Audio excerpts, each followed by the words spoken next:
Oh, sweet. Something or someone. Hello.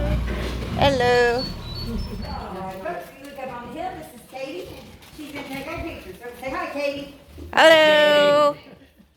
All right, I'll take your picture in 3. Now, I do want to let you know there are a couple low spots in the cave. We've got the first one right here. The next one is down just a little bit. I will shine my light ahead of time to let you know there is a low spot coming up. Oh, it's like you can touch. I will touch it. I couldn't touch it. I will touch. Whoa. I got it. I gotta touch it. Yes. I touched it. Take your hand off. Let's take that hand. We're going under. Ride in style. How many times a day she does this? I don't know. It's too dark. Exactly. It's too dark in here. Several stops that we're going to make along the way. Today you're going to hear a little bit about the science of the cave. So, Mom, what do you think? Pretty cool. What do you think? I think it's pretty cool. During the Impression, they built stuff. They found a way. Yeah, they found a way. Whoa. From darkness to light. Whoa. Awesome.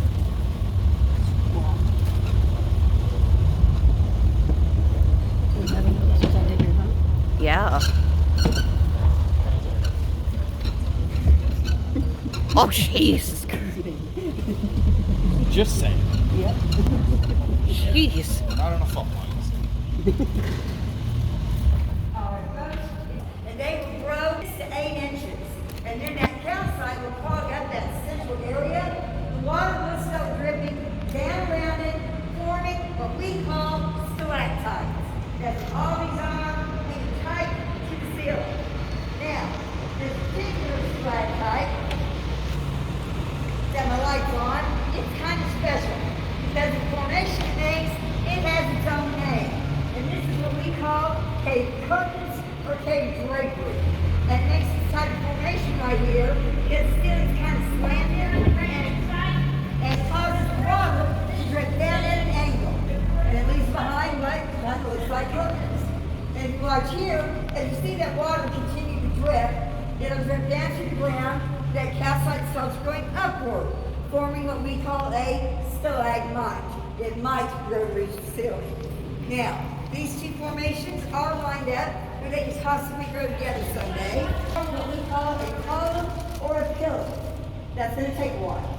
They estimated that the average rate of growth of the formations in all caves is approximately 1 cubic inch per 100 years. So that's going to take a day or two.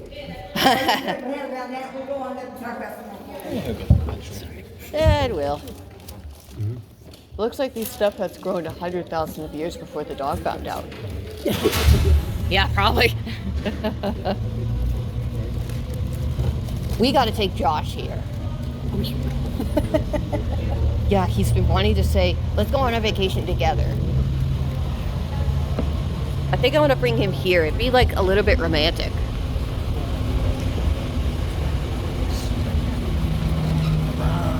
The rocks here look amazing.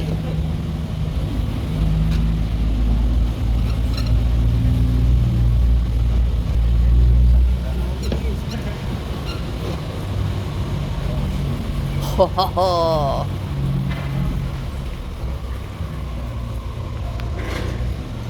How did they manage to pull Now, folks, at one time, all of this was underwater. Ocean, all the way from the Gulf of Mexico to the Great Lakes and beyond. This ocean was filled with fish and sea creatures and such. When they died, their bones, teeth, shells, and what have you go floating to the bottom. You get enough of those bones, teeth, shells, and what have you compressed over time, you get what we call limestone. And this is a limestone cave. Basically, limestone is ancient ocean floor sediment, and it is comprised of compressed fossils. That's why there's so much calcite. Now, if you look on the walls, there's another formation in the cave, what we call flowstone, F-L-O-W. And that happens when the water seeps into the layers of the limestone and drips down over it. Now, the different colors in the cave are due to the different minerals the water carries in. This has some iron in it. You have some rust going on. You might have some color. I think that's manganese, because the calcite is pure white and there's no other minerals with it. But the minerals are attributed, the colors are attributed to the different minerals that the water carries in. Now, we do not know the age of the cave or the formations. Nobody has come up with a method that can pinpoint an exact date to them. They are just estimates. That being said, there's one formation in Fantastic Caverns we have successfully calculated the age of. Because we're really smart like that. I'll get to that in a minute. Oh. We're going to talk about this for a second. This really should not be in our cave. What it is a well casing. Now, how well casing got to be in our cave? Back in 1941, there was a farmer that lived up here and he wanted water. So he needed to dig a well. So he knew the cave was down here. He did not want to cause any damage. So he got together with the owner and they walked around up top and they measured and calculated, scratched their heads and came up with the theory that if we put it right here, it'll miss the cave altogether. Saw how well that worked out for him. Missed the mark by about 10 feet. They went in it on the other side of the cave wall. Well, when they realized they hit the cave, they came down to see how much damage was done. They thought, if we pull it out, it's going to leave a big hole and cause more damage. So they thought, it's out of the way, let's just leave it. So that's what they did. They did go ahead and go down another 50 feet. They hit water, and all was well. The reason why I understand. The only reason I'm going on about this mistake is we can learn from our mistakes. And we were able to learn something from their error in judgment. Look up top where the well casing came through the ceiling. See these ridge areas right here? Yep. Those are the start of some new cave formations. Some cave drapery, like we saw back there. Those started growing in 1941 when this well casing went in. So according to our calculations, those formations are 81 years old. Aren't you impressed? So the only formation in the cave we know the age of is they are the only ones we know when they started growing. But here's something to think about. We have measured the growth of those formations along the ridge area at the longest point to be 3/4 of an inch. This is where we get our estimated average rate of growth. So if it took 81 years to grow this much, how old would you say those are in front of us? Maybe like over 1,000 and thousands years old. Yeah. I mean, if you think this is 81, actually the official tour guide handbook answer to that question is very old. That's official. We're going to go with that one. Now, okay. Is that well still used? No, actually it's not. I'll tell you why. There's a lower level to our cave, and we'll see that up around the corner. It's got to be filled up by now. But actually, the only time it has water in it is during the rainy season. They dug the well during the rainy season. They hit the water, and then it was never working. It was never functional. So it's kept off. But I'll tell you all something. You see these things hanging out look like string? Yep. Those are oak tree roots. That have traveled down this well casing 90 feet in search of water. You are 90 feet below the surface right here at this point. So, we have gone underneath the parking lot, underneath the county road that you came in on. And we are going into the side of the hill. So we're not going down, the land's going up on top of us. Now, when you're ready to leave here today, when you're at the exit of our parking lot, look across the street. You'll see a wooden fence. It's not a very long wooden fence. And if you're turning out to the left, which is how most people leave out of here, where that fence stops, look up the hill. And you'll see a pole with an antenna on the top of it. And it will be the top of this well casing. So that's where you have been, and you will get to see the well casing, and you know where you've been as you leave. Interesting. Kind of interesting. Very interesting. Right in behind it, and you'll see what looks like a pile of snow. It's the calcite. Oh, looks like ice crystals. Or honey or something. Looks like Loch Ness Monster made himself home.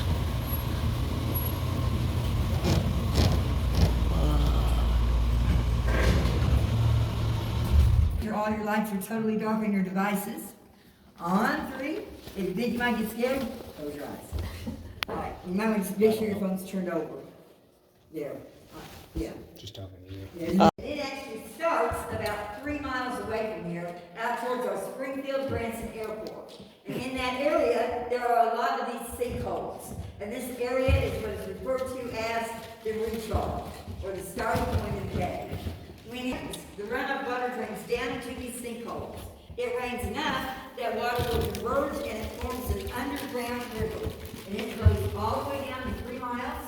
It enters the system up here, it's the next sinkhole, kind of meanders around, goes under here, goes down the hill, and discharges at what we call Indian Spring. And that empties out into the little soft river that flows down at the bottom of the hill below the visitor center. Then the whole process starts again. Sinkholes will fill up, water come over the bridge. Spring of 2019, it came over the railings, and we couldn't get tours for like 6 days. But I'm going to pull on up here and show you all the window into this lower level.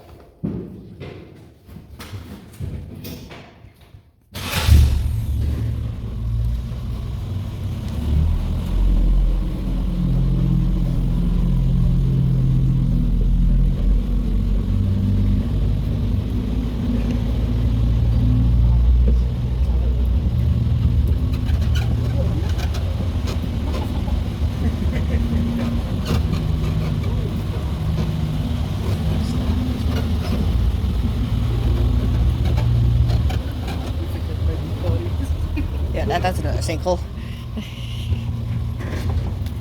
Once again, if you want to stand up to get a better view, you're more than welcome to. Now, if we get enough rain for the water to come through in this direction, and it goes out over here. It goes in here, out there. The last time the Cape flooded to the point we couldn't give tours this, in the 1st of May of this year. And we had like 6 inches of rain in one night, but you can kind of still see the water right through here.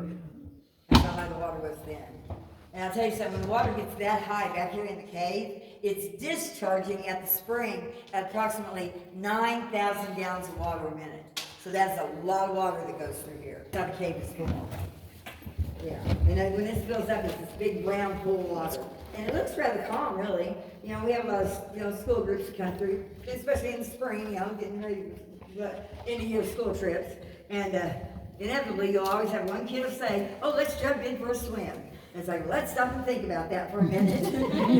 It's discharging at that spring at 9,000 gallons of water a minute. I'm not jumping in there. It's going to suck you down so quick, I don't think there'd be no saving. So yeah, it would suck you down. So I'm not going down there. Now, as far as other cave life, we do have this cave has never had a bat population to speak of, but we are home to a handful of what they call the tricolored bat. It's a bat about the size of a thumb, has a total wingspan from tip to tip, 6-8 inches. These little fellows will come in our cave when it gets cold in the wintertime, and they will hibernate. Now, unlike most bats, when they go in somewhere how they all congregate together, these bats won't do that. They're very solitary. As I like to put it, they practice social distancing, because you won't find two together. Now, they're normally not in the cave this time of year. They're usually out in the trees. But a lot of times we have an opportunity to come in the winter time, and you see something hanging from the wall or the ceiling, kind of looks like a hairy chicken McNugget. You probably know that's kind of what they look like. But we're going up here, and we are going to learn a little bit more about how the cave is formed. I wonder how we can tell the difference when things are hanging down right now. And if bats come. Yeah. Don't touch the hair nuggets. It doesn't have a coat. That's Yeah. I think we only have brown bats up in New England. I think we do. Yeah. Although we had saw bats yesterday. So I think we're good.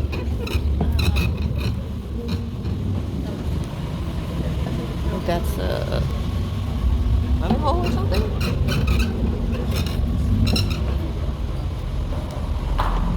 A giant key. Or a crocodile.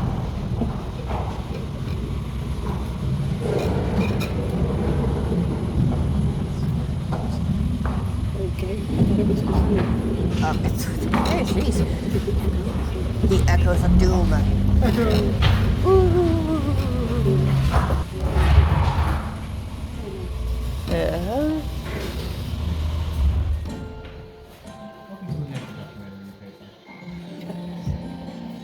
Courtesy by a rainbow and a frog.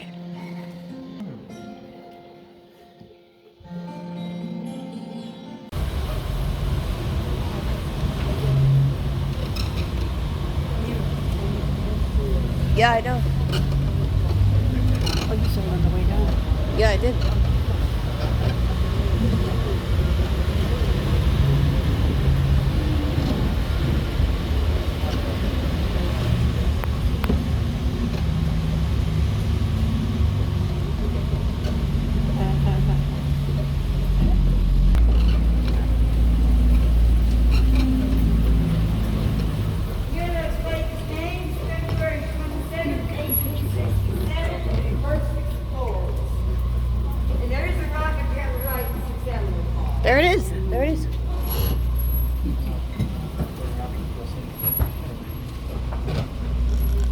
got it. What is in the cave?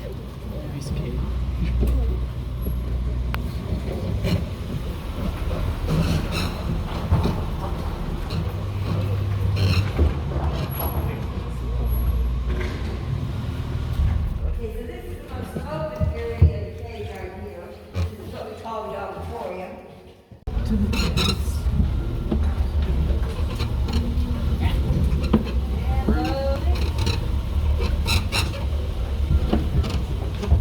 Now watch your head.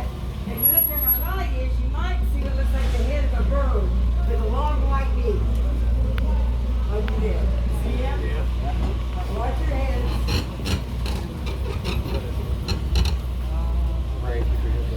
Boop. You see it now? Yeah, I see it. I see him. He looks like the one from Pompeii when everyone was turned to ashes.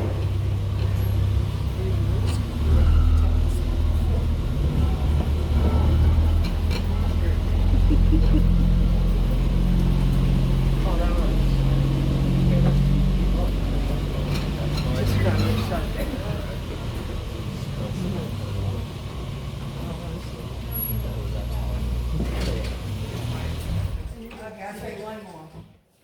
Talk about rock. Didn't it look kind of look like the back of a nativity scene up there? Oh, wow. What are those? No, they're just stalagmites. We're going up. Okay. It kind of looks like the back of a nativity scene. I spent too much time there. So, this is the area of the cave that we break down area. That's because all these rocks that broke down used to be up on the ceiling. Basically, what happened through here, when it was the land before time, water was running through here, carving out the cave. The water level would rise and fall, and it would saturate the limestone. Over time, it saturated it so much, it caused it to collapse. And there are areas, you can see where the rock broke away. It's water. Or bank shape. Or both. Probably both.